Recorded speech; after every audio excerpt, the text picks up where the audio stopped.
Yo, what's going on? How's everyone doing?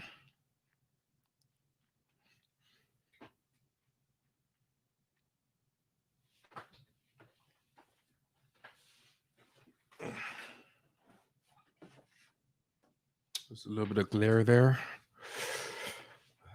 What's the good word? How y'all feeling?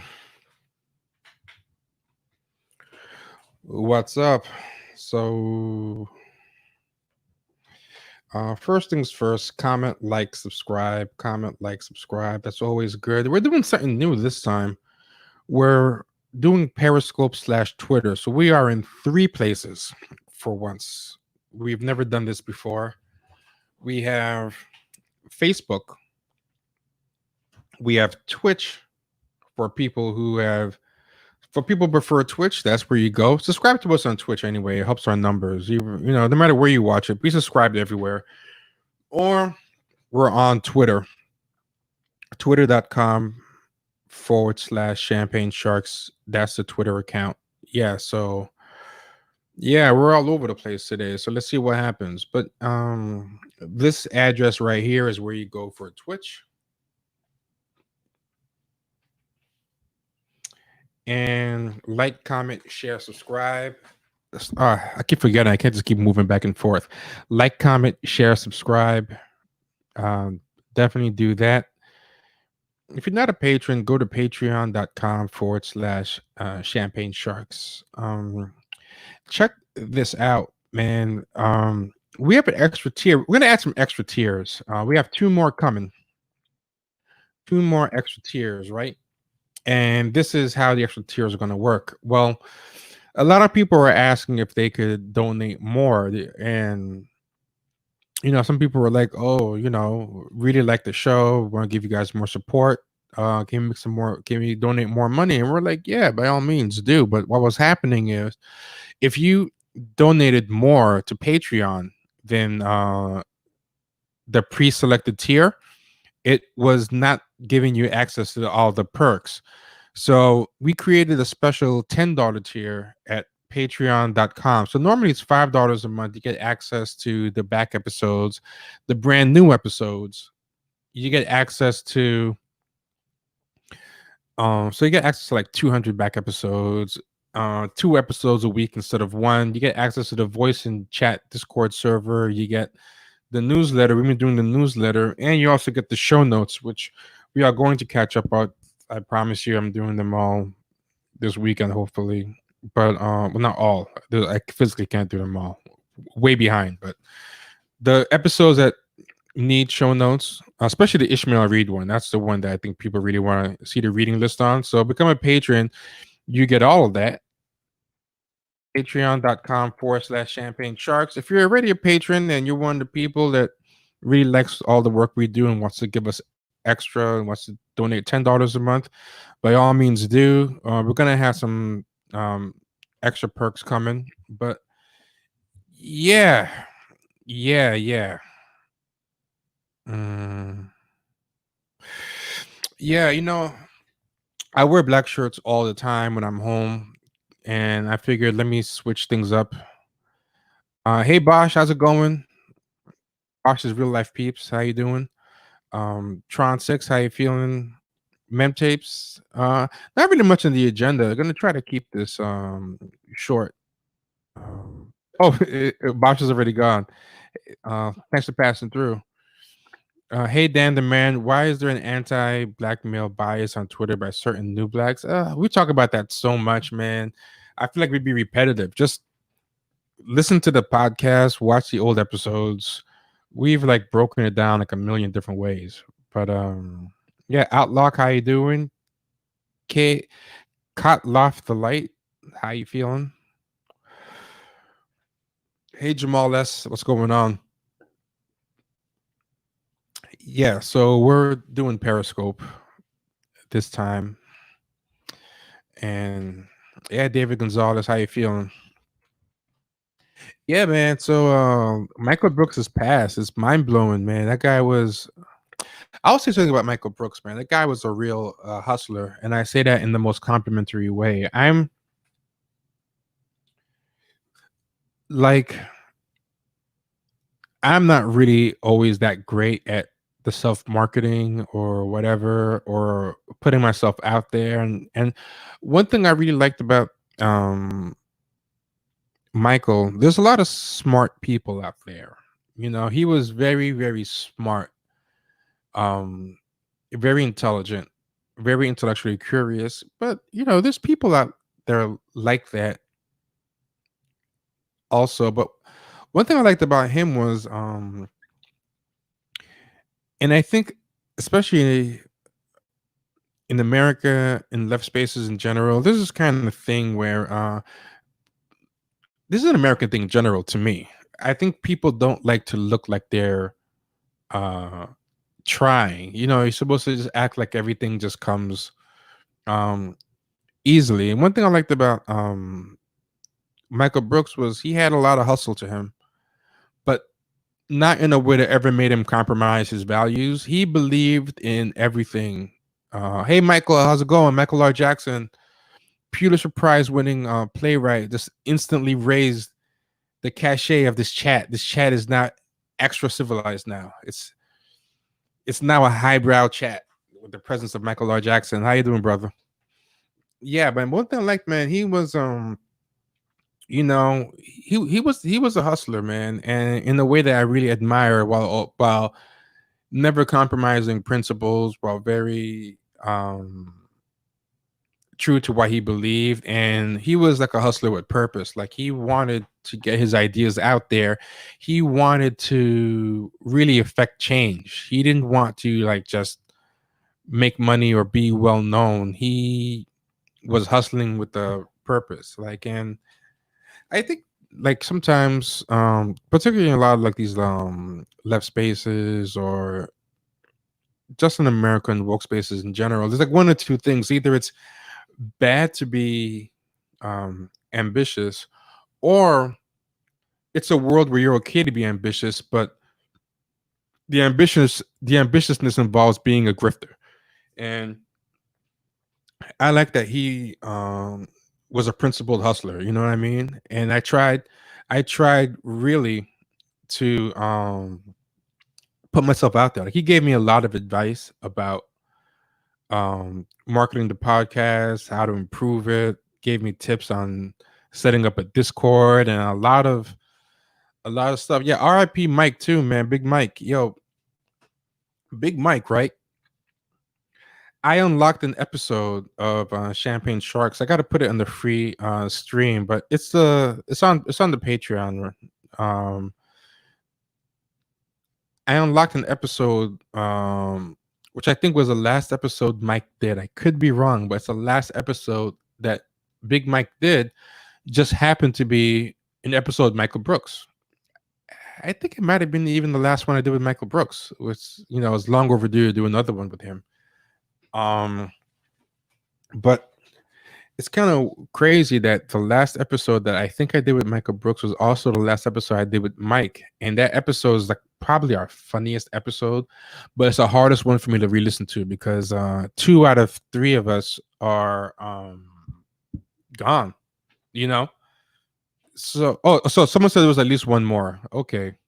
That's good at least. Uh phew, man, man. So, but yeah, that's a tough one.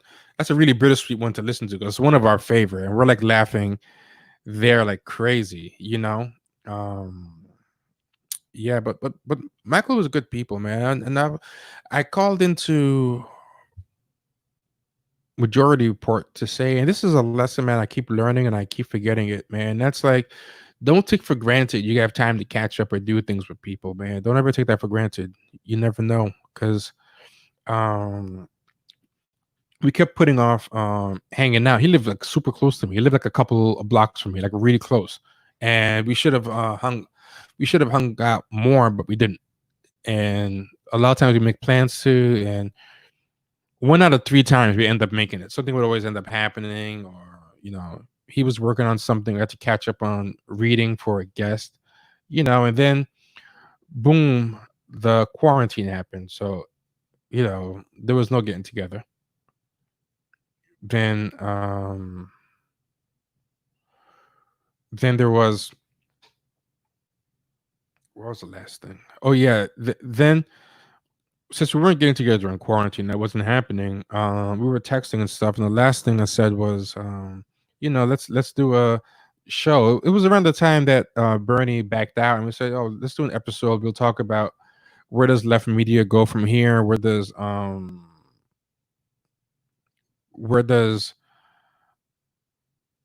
alternate alternative media and radical stuff go from here? Because you know, talk about the protests and stuff like that, and yeah, dragged our feet and never ended up happening.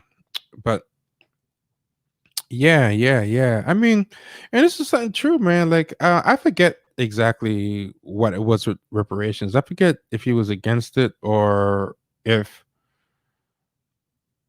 he had I forget exactly. I remember the episode, but yeah, one thing I'll give about Michael Brooks, he was really good on disagreeing in good faith. Like you would disagree with him, and at the end of it you'd maybe not have convinced each other, but at no point did he do, because a lot of people argue in bad faith, it's like really horrible, and he wasn't like that. He would entertain what you said, really earnestly, whether you eventually swayed him or not. He always argued in good faith, which I really really liked, really appreciated it. But yeah, I mean, freaking Ben Shapiro's still here, man. That's Henry Kissinger is gonna like Henry Kissinger is still pushing along, man. It sucks, man. A lot of people that you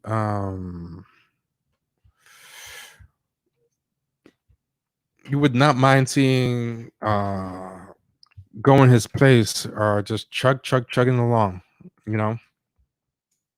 Not that I wish that on anybody, but yeah.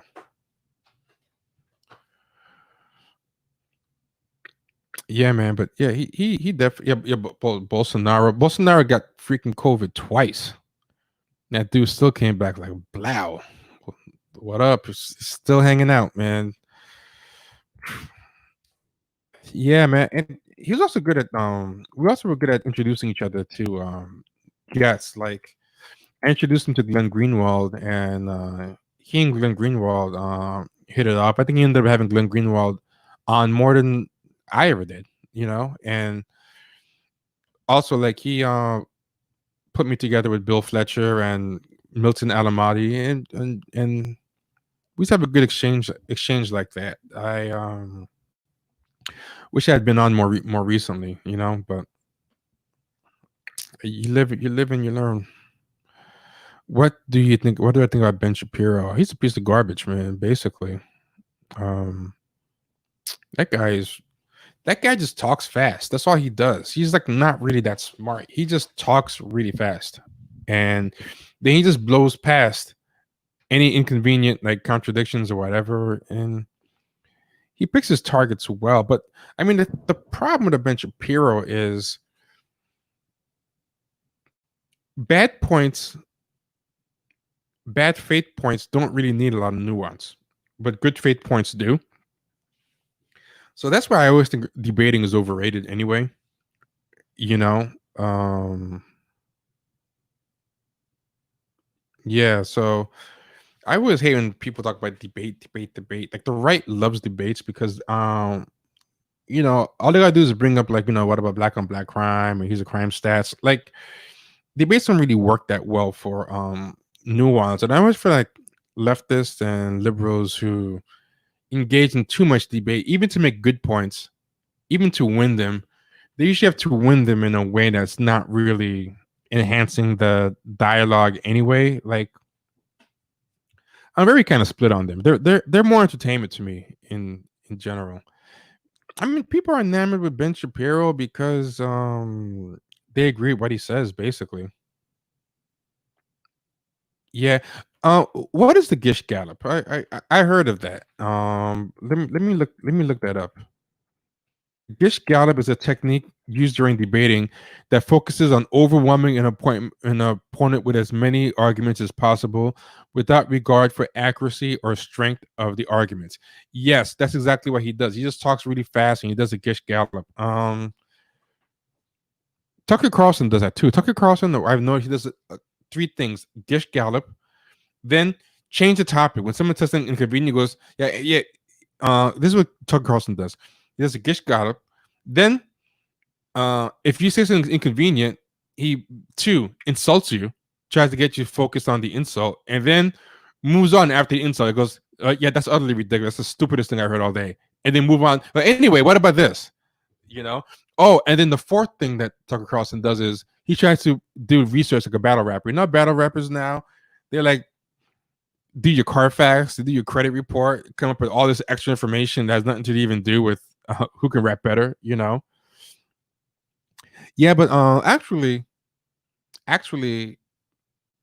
Michael Brooks and I did a whole episode on not Tucker Carlson, on Ben Shapiro. We actually did a Ben Shapiro episode, and we did Ben Shapiro doing pickup lines at Alexandria Cortez. It was pretty funny. I mean, I think I shouldn't declare my own jokes funny, but yeah.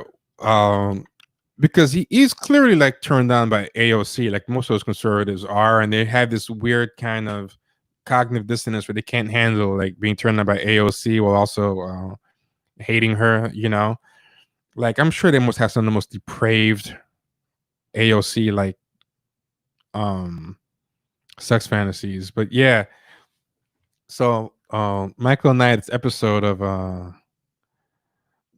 Ben Shapiro and his pickup lines. What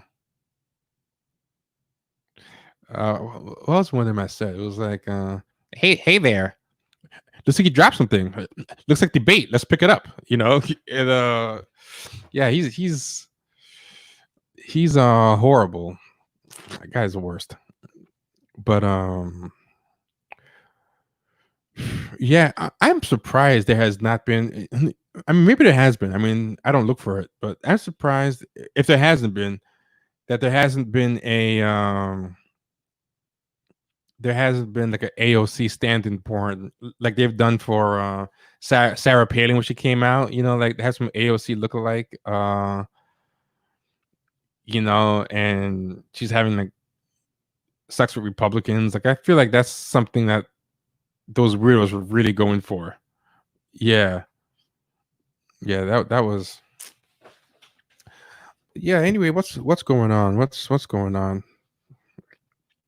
Um, I was gaining a bunch of quarantine weight. So I finally got my eating under control. I was doing all that boredom eating, so I can finally fit in more clothes. So I've worked this shirt back into the mix. We had a really interesting episode that we recorded tonight. Well, we had two academics discuss the idea of gay male privilege, like black gay male privilege, and some counterintuitive things about black gay men, and the idea that whether being black, gay, and male actually deracializes you in the eyes of white people, or actually whitens you. And what we were kind of talking about, it's going to be the next episode. Hopefully we'll have it edited and done tomorrow. But yeah, it was interesting. It was kind of like long story short, like we didn't buy into the idea of there being black gay male privilege. We talked about was that there's more positive stereotypes in the mind of white people with black gay men, but it just leads to a different form of discrimination, kind of like that racist love thing that we always talk about. Um, so not that, hey, you have a privileged, charmed life, but the discrimination you kind of get is kind of a different one, where you get kind of taken less seriously, made into like mascots, different things. But they yeah. So it's an interesting, yeah, it was interesting. It was an interesting topic. One of the guests was black male and bisexual. The other one was white and gay. It was an interesting uh, topic. I mean, maybe, but I mean, both the guests were queer in this one, and one of them was actually black. One of the people's research we were talking with was actually black and queer himself. So yeah, it'll be interesting to see if they come with that. But yeah, it was. Oh, that was something else that we discussed too, where how once you overstep the line, especially if you don't fit into the kind of mascot or racist love positive stereotype that they prefer you in. For people who know what racist love is, well, what racist love is, this article by Frank Chin.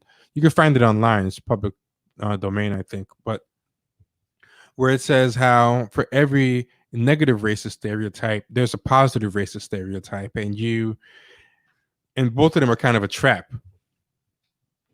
Although it's easier to fool yourself with a positive racial stereotype, so that's what the guest was very clear about saying. He was saying that there's more positive racial stereotypes for a gay black man than a straight black man, but that doesn't mean that there's less less oppression or more genuine love or more privilege. It's just a different type of discrimination, but he also said that um, when they are tired with you or when they do turn on you, they treat you as shitty as they treat a straight black man, when it's not. Oh, this is our next episode. I recorded it tonight. It was with two academics. We did it with two queer academics who both have overlapping research. It was pretty interesting. Yeah, yeah. So definitely check it out for that. One episode will be free, and part two will be paywalled. So you'll want to go to Patreon to check it out. Yeah, but other than that, anything else of interest? Let's see.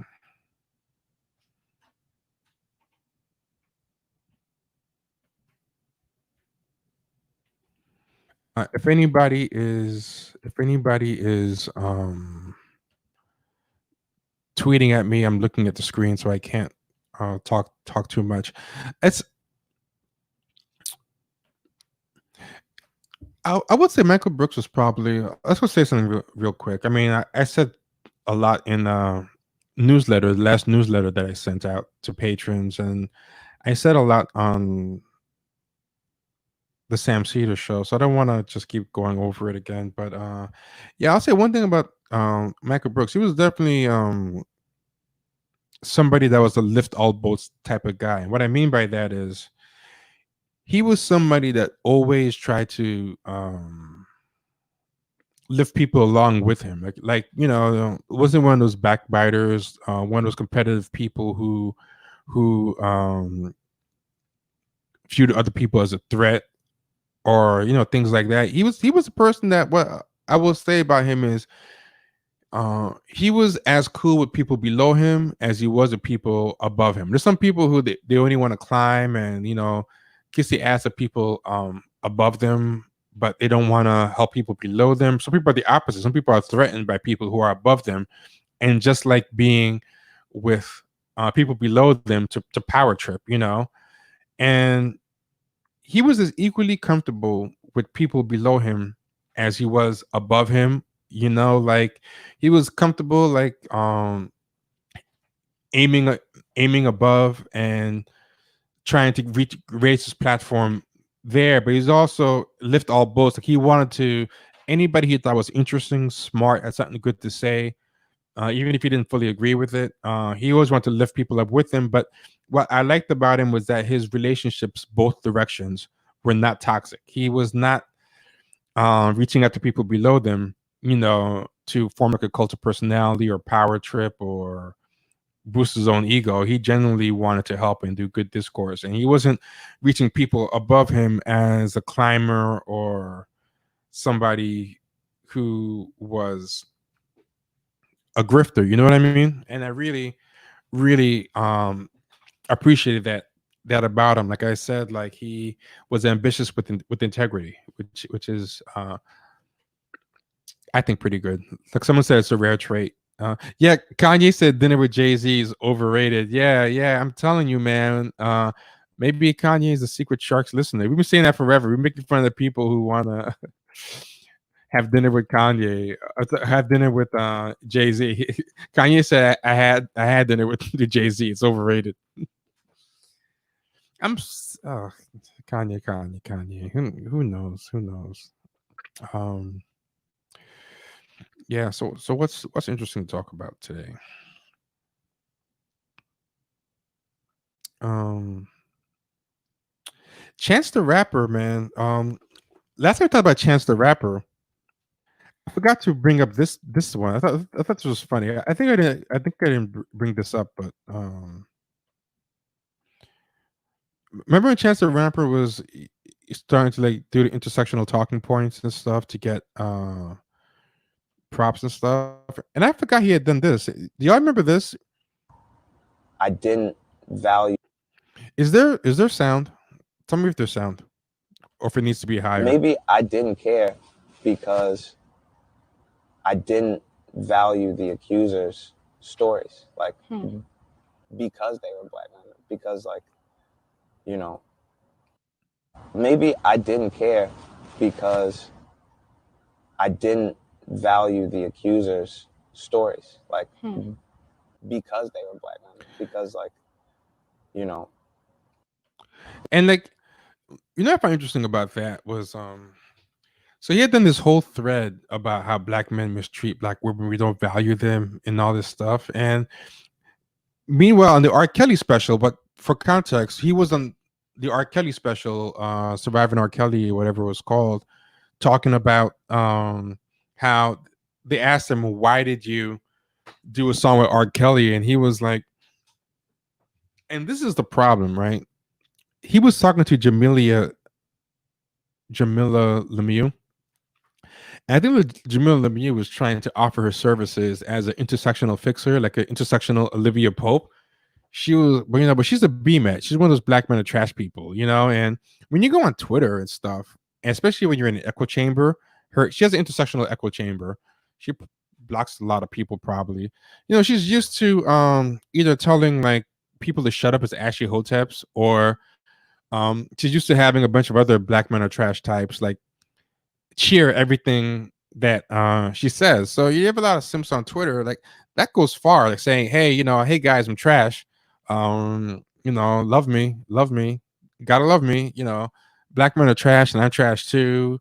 I gotta access my privilege and whatever." So I think she got him on there, interviewed him, and said, "Hey, I'm gonna fix this for you.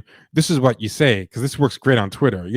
Say you're trash, say that you hate black women, and that's why you did X, Y, and Z. Do all this simp stuff." So he said that interview, and it went pretty bad because, man, when it comes to like the real world and real black people, and not like that Twitter crowd or whatever, or not people who are at least in that Tumblr corner of Twitter, because people on Twitter were like normal black people on Twitter were all coming for him, like, "What the fuck are you talking about?" Like, so you did a song with R. Kelly deliberately because you didn't care about black women, or you didn't value them, you didn't care that they got molested.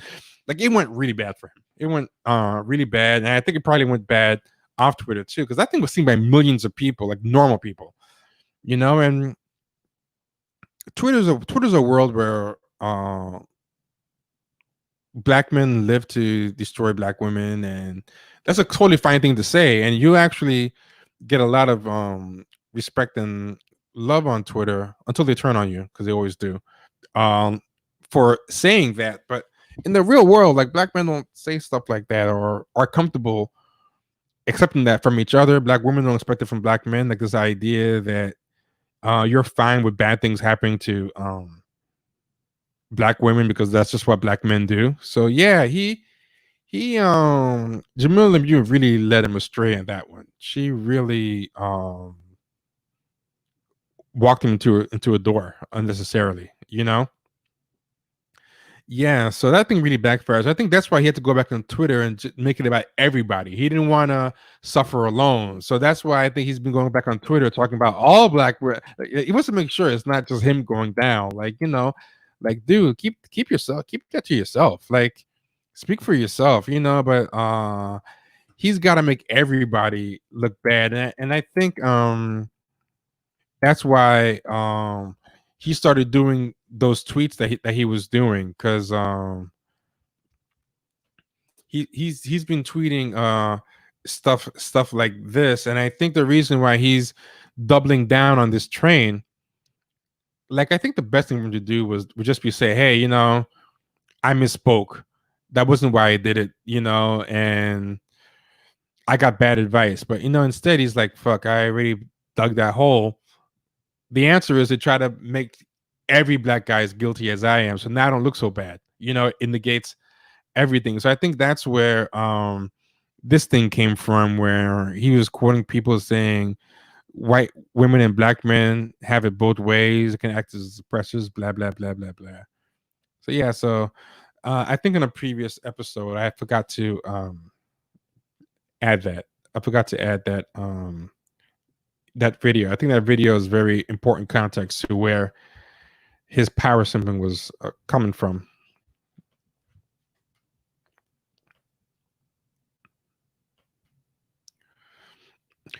Chance had the commercial with Twix. I didn't get it. Chance the rapper and a Chance on a rapper, but I thought the joke he was making was that he was a candy ass rapper. Um, of 2008 B Scott. If you don't know what Lipstick Alley is, be grateful. Lipstick Alley is an interesting site though. You find interesting information. They do their Googles, they do their homeworks. I almost said Doritos flow. Yeah, no one's as bad as Terry Crews.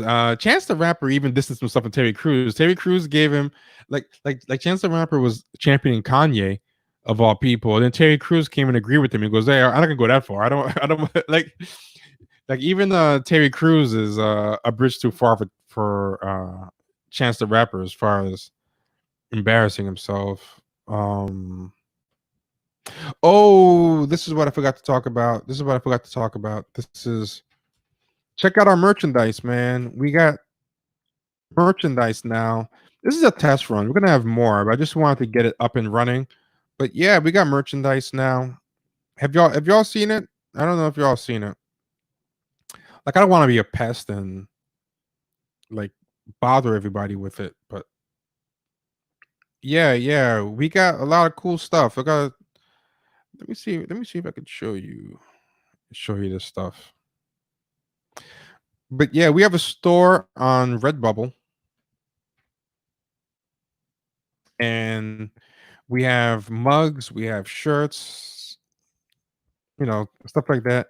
We have even like those COVID style face masks, but we're not making any profit on those. We're charging what we paid on those because it felt kind of wrong to make a profit off of a pandemic. So if you buy the COVID face mask, if you buy the COVID face mask, we have a black. Yeah, actually, it comes in all types of colors. It's like 40 colors for the shirt. Somebody asked if it comes in black. Yeah, so basically what happens is there's hoodies and all types of stuff. So the COVID face mask we make no profits on. Like what they charge on the site is what we were charged. We get zero profit. But so for us, the only benefit we get from that is, y'all can advertise the show for us. But yeah, that we thought would be morbid to try to make a profit on. But the rest of the stuff we do. Oh, 2000 B Scott, appreciate that. Appreciate that. So basically, let me pull up some stuff. I'm gonna put it on the screen right now.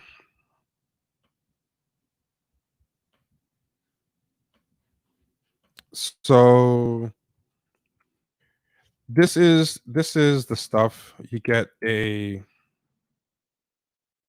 t-shirts, hoodies, They come in all types of colors, especially the t-shirts. T-shirts come like in 40. We don't choose the models, so but we have no problem with white people rocking the champagne shark stuff. And we even got see the pins, the face masks, all that good stuff. Um yeah, so if you go on Redbubble, search champagne sharks. Yeah, everything comes in every color. Hold on 1 second. I'm gonna disappear for 1 second. Hold on.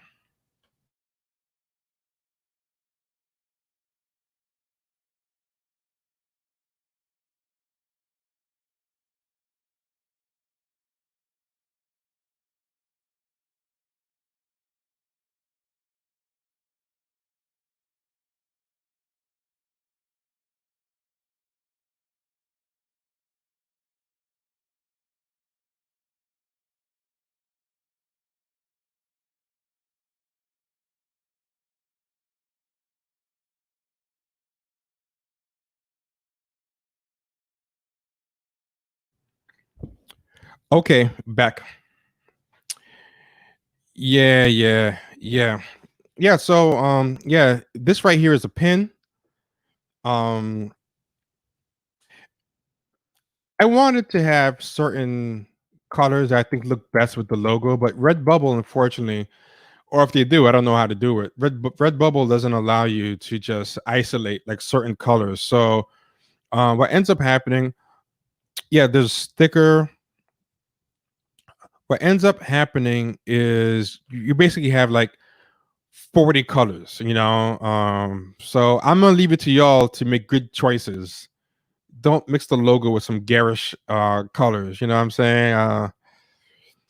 Yeah, but for someone to ask if there's black, yeah, there's black. They got lady shapes. They have buy for your shorty. Um yeah, and also, unlike the Killmonger shirts that we used to have, I'm not printing these myself. I'm not keeping any inventory. This is all fulfilled by the site. So I have not seen any of it yet. Let me know how you like the quality. I did my research and this and Printful were like the two highest rated in terms of quality, so yeah, let me know what you think. Yeah, yeah, so there's a whole bunch. Let's see what else is on here. We got this tri blend. This is like, I think, rayon mixed in stuff. You got all types of models. That one comes in 4 colors. I'm gonna show you all the colors that it comes with. I'm just here chilling, but screw it. Um, the colors are insane, and some of them I think I would probably have not offered, but so this one comes in this many colors. Actually, I take it back. None of these colors look particularly bad.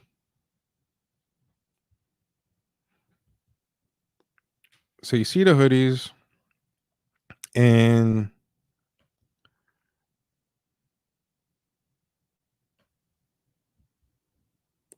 uh, I don't know what the error is about, but I want to show y'all the female, the shirts for the girls. They have fitted scoop shirts. Yeah, here we go.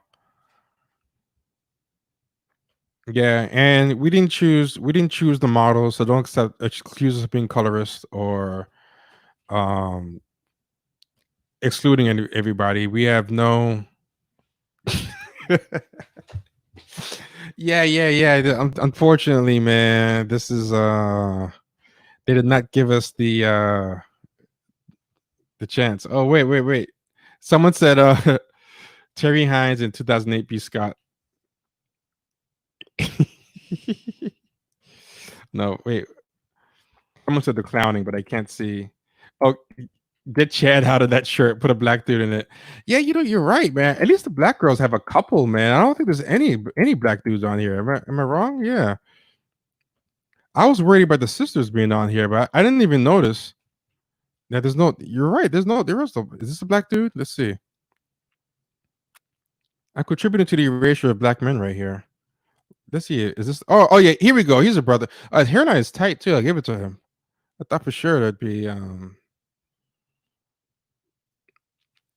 Yeah. So this is the lightweight hoodie, and there's a brother represented that one. So there we go. And he's got a tight hairline. He doesn't have like the non-gradual fade. His hairline's all done right. So you can trust him. You can trust a black guy without a tight hairline. Yeah, so we found one. Yeah, the do rag would be nice, man. I would like the do rag, but they don't offer that one. Yeah, yeah. Someone should make like black bubble and just have like just things black dudes want. Like, but I digress. Yeah, but check it out. Let me show you some more, man. And if anybody orders these things, by all means, let me know the quality because I don't want to. When I was having the Killmonger shirts myself, I was able to make sure that the quality was good. I was able to see all the shirts myself, but handling all that inventory, walking to the post office all the time, folding all that stuff's for the birds. I was not feeling that. So um I was like, I'm doing the print on demand next time. So unfortunately, the good thing is they do all the other stuff, but I can't. So yeah, check this out. They got a Blue Sharks logo, full spiral notebook. So you get the notebook right there. Also, this is what I think is the coolest thing. Um, m- we have a new alternatively colored logo. We have the Green Shark logo, but hold on. This is the mug. I promise you, I'm gonna stop showing soon. But I really like this stuff, so I'm gonna keep. I'm proud of how the mug looks, but let me show y'all the real dope mug. There's a mug that's here. We go. Check this out. You go over here, and I think this mug is really dope. Check this out. Full bleed, which means from top to bottom, the logo goes. There's like no real white space, and yeah, that's the Champagne Sharks. The gray shark mug. There's a blue shark mug and a gray shark mug. So this is the gray shark. This one I thought was pretty cool. I really like this one. Um, Here's how it looks on your shelf, and the logo repeats and wraps all the way around. Very cool little mug. Yeah, so definitely check that out. And yeah, that's it. I'm not gonna bore you with that, but if you want to go to the store, here's how you go to the store. I'll just show you how to go to the store and leave it at that.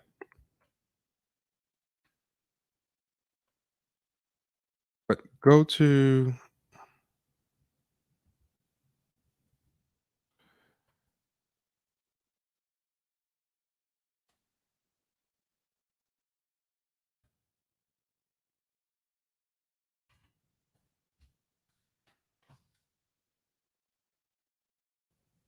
if you enter this.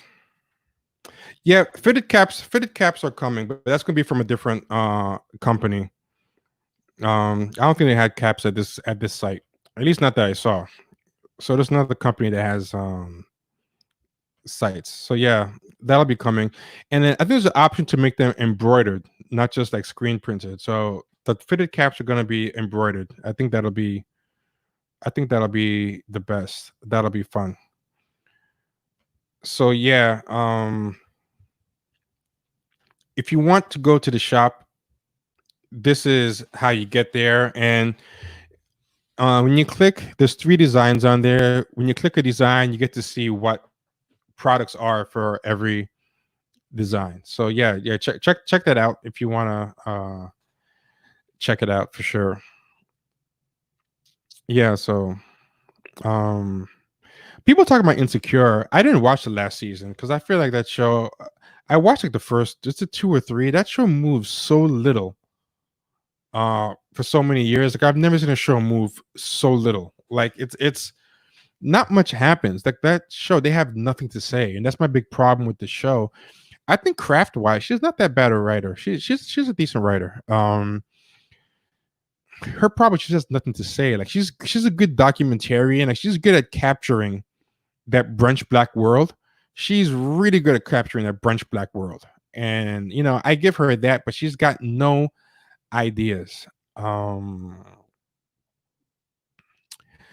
But you know what? This was a good episode, I thought. I thought that was a great example of racist love. Like, we talk about racist love in that show. Like, I'll give it to her. That was a really, I mean, I think it was designed to stir up a Twitter conversation, but I think that was one of the closest episodes she had to having some kind of insight. And the reason why I feel it wasn't totally um made for Twitter is that if it was really 100% made for Twitter in the most Twitter bird kind of way, he would have been loving the degradation. They would have been calling him the N word, and it would have been like, "Yes, sir, boss, I love this," But he kind of felt like messed up about it, and he was like ashamed. And I kind of appreciated that kind of nuance that she gave to it. Like, um, she kind of kept it in the gray area.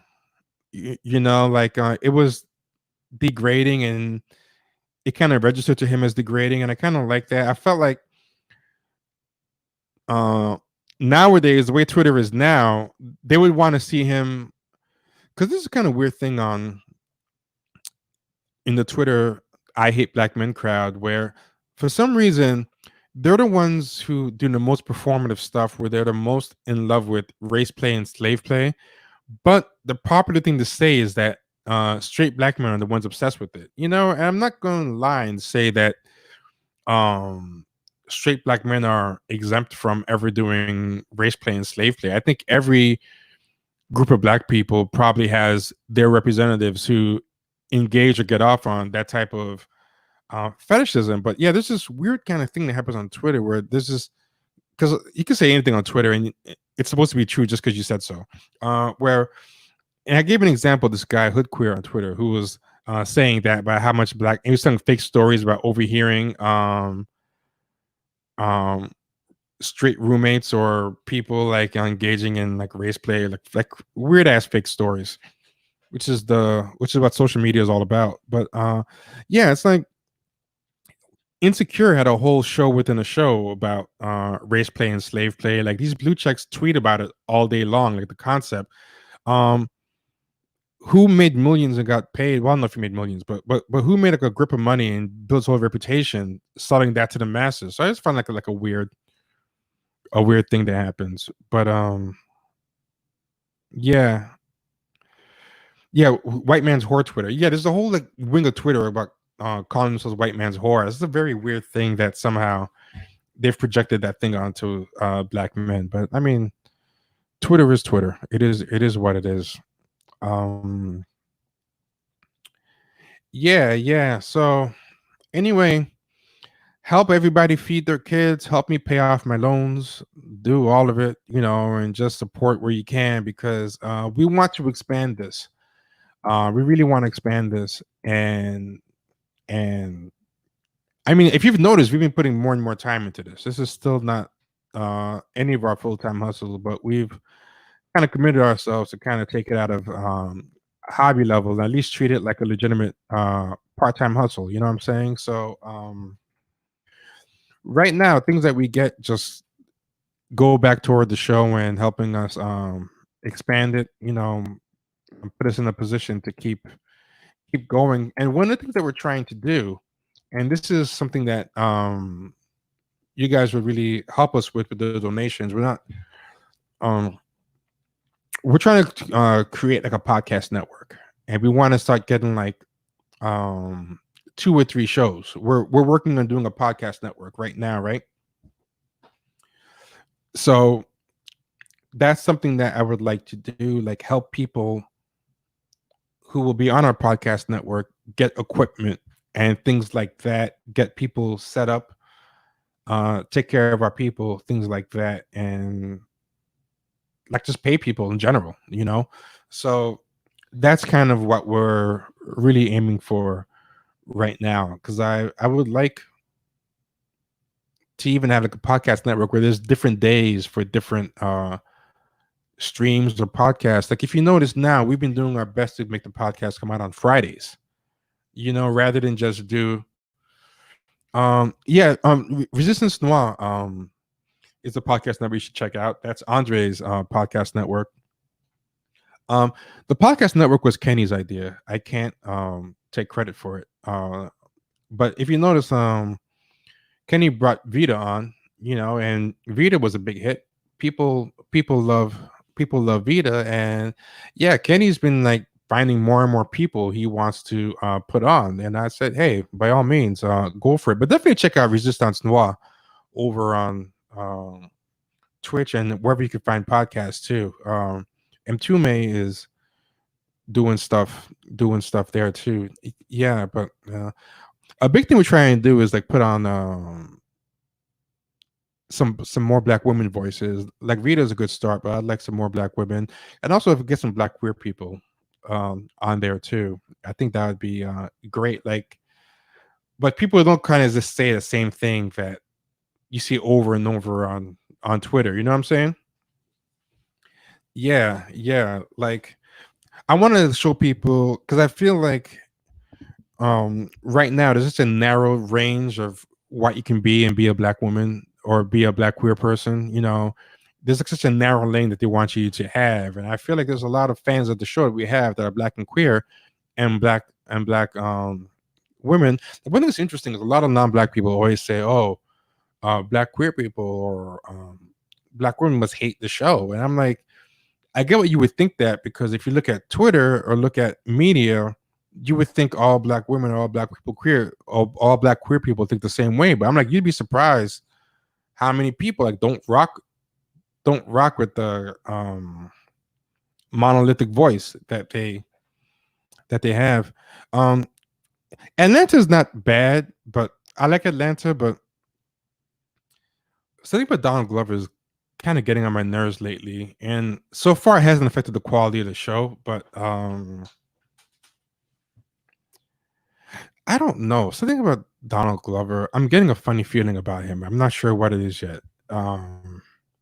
I was 100% in his camp, but he does. I don't know yet.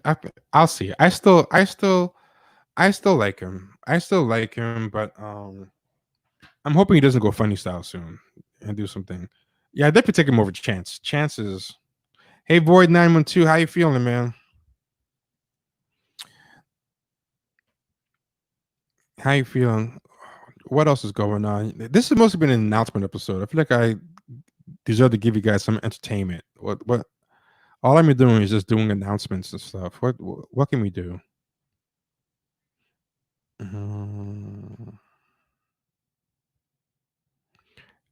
let's see. Let's see anything interesting. Hold on.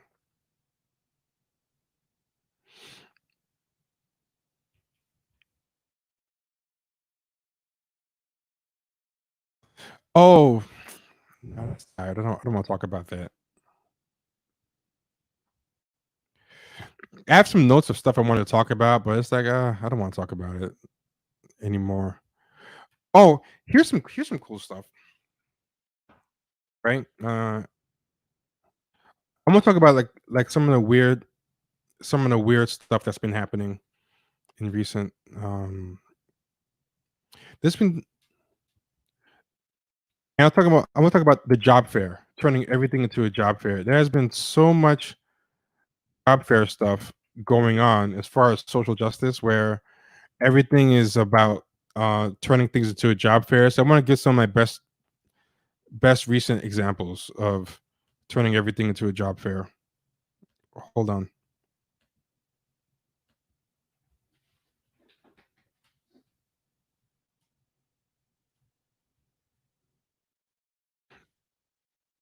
So, oh, please let me. Oh, hey, do you want to join? Do you want to join the chat?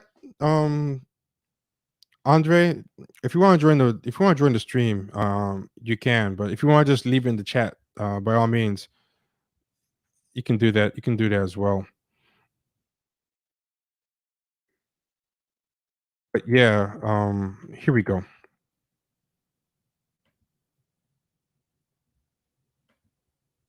Someone asked my thoughts on the ADO West movement.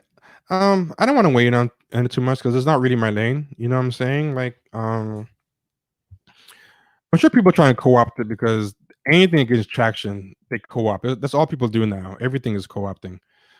Yeah. So yeah, Ed tweeted this about this story where I was like about all the somehow the Black Lives Matter talk and the protest talk ended up becoming all about this. So Los Angeles Time, black filmmakers and executives get honest about their experience in Hollywood. And the first sentence, after George Floyd's killing in the custody of Minneapolis police last month, Hollywood entertainment companies set out a flurry of statements supporting Black Lives Matter movement's fight against police brutality and systemic racism. And then it talks about all the people in the media who talked about it. But then it goes, still, the entertainment industry's long history of failures when it comes to race continues to weigh on the minds of many of the black filmmakers, executives, and others interviewed by the Times. And it's like, really, man? Come on. Like, these guys is using this time to talk about this. And of course, the media is giving them a platform. And there's just this crazy de-radicalizing action constantly going on. There was the girl from Glee. Oh, actually, I made a mistake. I did not show the tab. Let me show the tab. Hold on. The tab opened another window. But this is the actual tab if you want to see it.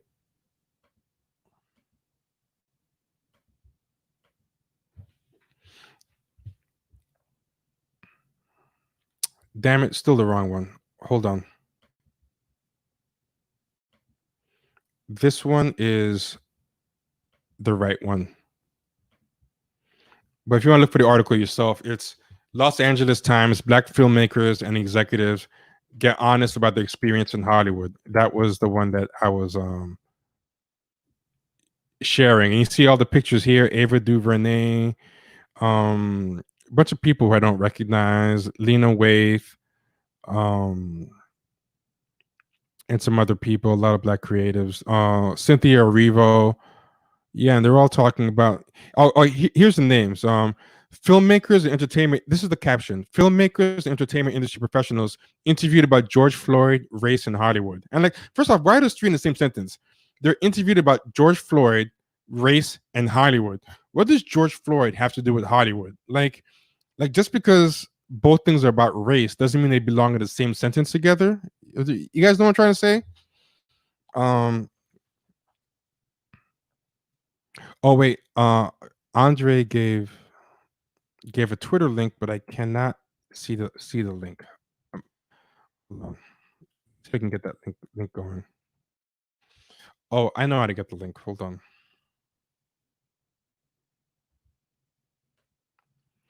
So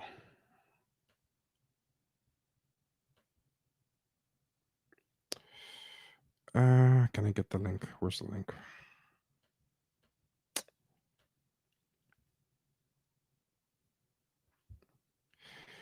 Let's I have to go to Andre's page and find the link. Sure, it'll jump out at me. But yeah. I mean, that story is just weird. I have no idea what's going on with that story. Hey Andre, do me a favor, DM me that link because I have no idea. I'm having a boomer moment, even though I'm not a boomer. Like I cannot figure out how to get that link. Um, yeah. So what else? Yeah. So the girl from Glee, some girl from Riverdale used a George Floyd protest to talk about her bad treatment on the show. Some black girls, different black actresses. Soledad O'Brien talked about her workplace. Robin Roberts, Sunny Hostin. Um, here's some more examples. Like there's a lot of this going on. I just thought it was like so tacky, so tacky to me. Um, so Candace Patton advocates for Black women on CW shows and beyond. This stuff was happening fresh when this George Floyd stuff just happened. I just happened to save the links, and I just never talked about them until now.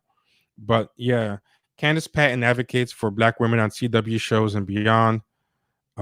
Black people in entertainment get honest about their experience. That's the one I just shared. That was in the LA Times. Um, yeah, but there was a lot of stuff like this. It was all, to me, pretty tacky, but they kept going on with it. Let me get some more examples up here. I had one example, but it's deleted.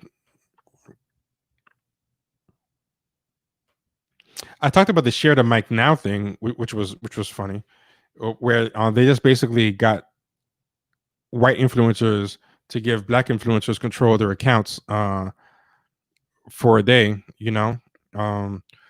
This was a great tweet by former guest of the show, Irami Osifripong, where he said, and I thought this was great. He said, "A lot of racial justice initiatives aren't trying to secure success for Black America. They're trying to produce success stories for Black America. The first requires revolutionary policy. The second calls for just putting a Black face in a high place," which I thought was very, very well said. Um, okay, I'm pulling up what Andre was trying to share. Let's see what Andre was sharing. Oh, this is interesting. I wonder if we should save this for a whole episode. But oh, by the way, by all means, anybody wants to donate to the super chat, you know, by all means, toss a super chat comment in there. It's always appreciated.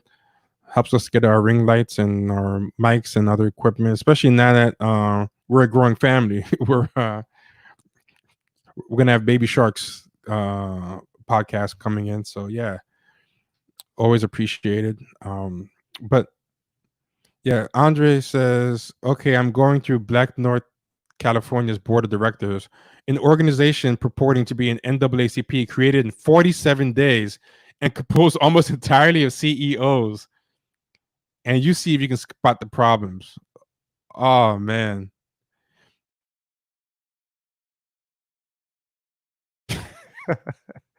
Hey, these are all CEOs, and there's like barely any black people.